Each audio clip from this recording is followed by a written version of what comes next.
Donald Trump wants rid of Jerome Powell. He blames the Federal Reserve Chair for being too slow to cut rates and says his termination cannot come soon enough. If we had a Fed chairman that understood what he was doing, interest rates would be coming down too. Trump's advisors say they are studying whether to oust Powell before his term ends next year.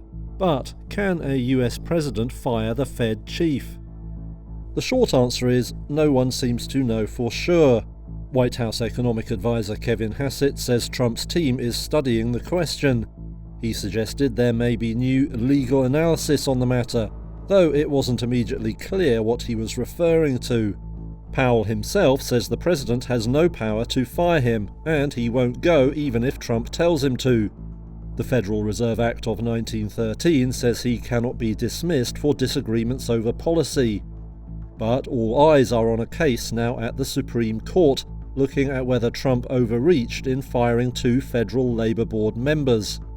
That could set a precedent for the Fed too, though Powell thinks not.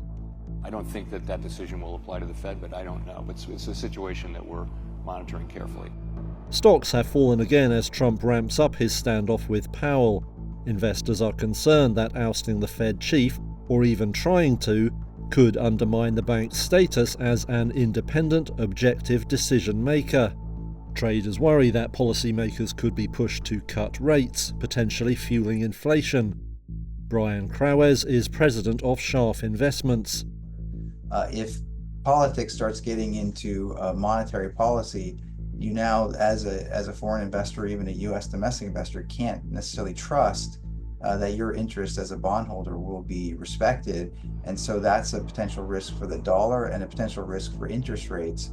Those fears show up in the foreign exchange markets, with the dollar now at multi-year lows against other currencies. Even if Powell is pushed out, Trump may not get his wish for lower rates.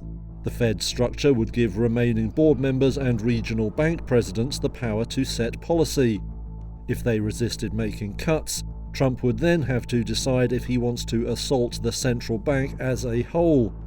That's a move that would be very unlikely to soothe markets.